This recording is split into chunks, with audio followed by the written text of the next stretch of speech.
You know, the anime Seven Deadly Sins is just packed with these powerful, ancient archetypes. It's one of the things that makes it so great. But right from the very first episode, there's one character who brings up this really perplexing question. And answering it, well, it kind of unlocks the entire deeper meaning of the show. So let's just get right to it. Why is Merlin, the boar sin of gluttony, the most powerful mage in all of Britannia, practically naked for the whole series? I mean, it's a pretty bold choice, and once you notice it, you just can't unsee it. Okay, but here's the really wild part.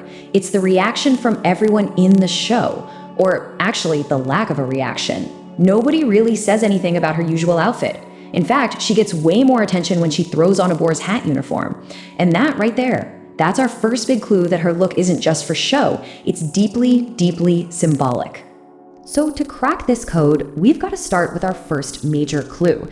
We need to really understand the powerful, timeless archetype that Merlin's character is built on. In pretty much every King Arthur legend you can find, the character of Merlin is always the embodiment of wisdom. The anime totally honors that tradition, but then it adds this one crucial twist that just changes everything.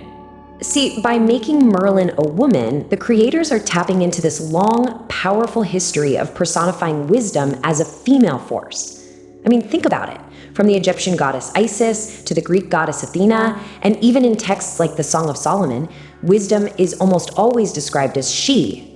But let's get really specific about what kind of wisdom we're talking about here. This isn't about being book smart or acing a test.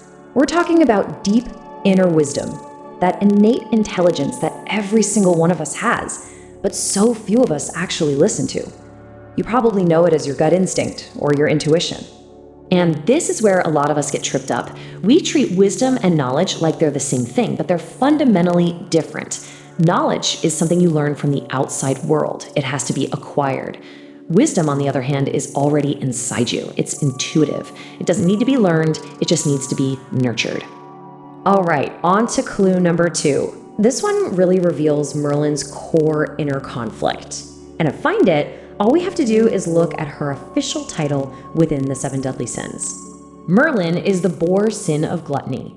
Now, at first glance, that just doesn't seem to fit, right? A powerful, calculating mage, it feels almost random, until you ask one very simple question.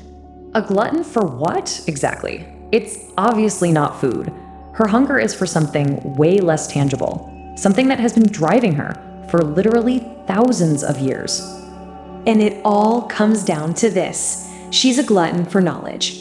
She is absolutely relentless in her pursuit of information because deep down, she's starving to be loved and accepted for who she truly is. She uses knowledge like armor because she believes her innate self, her pure wisdom, just isn't enough on its own. And now, all the pieces just click into place. When you combine this archetype of wisdom with that misdirected hunger of gluttony, you can finally decode the symbolism of Merlin's nakedness. Her nakedness is the physical manifestation of a wisdom that has been completely unloved, unnurtured, and left totally vulnerable. She is literally exposed because her core self, that deep inner wisdom, has never been properly cared for or accepted, not even by herself. Merlin's struggle is a perfect mirror for how most of us treat our own intuition. We treat it like it's a naive child that doesn't know any better. We constantly tell it that it needs more external knowledge, more data, before it's worthy of being heard. And ultimately, we just flat out refuse to trust its inherent power. But look, this is about way more than just one anime character. Merlin's story is this incredible, powerful metaphor for embracing your own inner wisdom. I mean, just think about the contrast here. Too often, we treat our intuition like it's an enemy, don't we?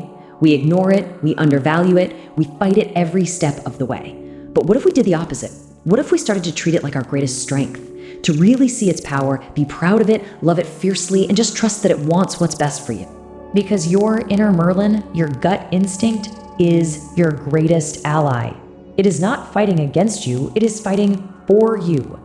Your only job is to finally have its back. So I'll leave you with this thought. If you stop fighting your intuition and you start trusting its plan, will you finally let your inner Merlin be clothed in the power and glory it truly deserves?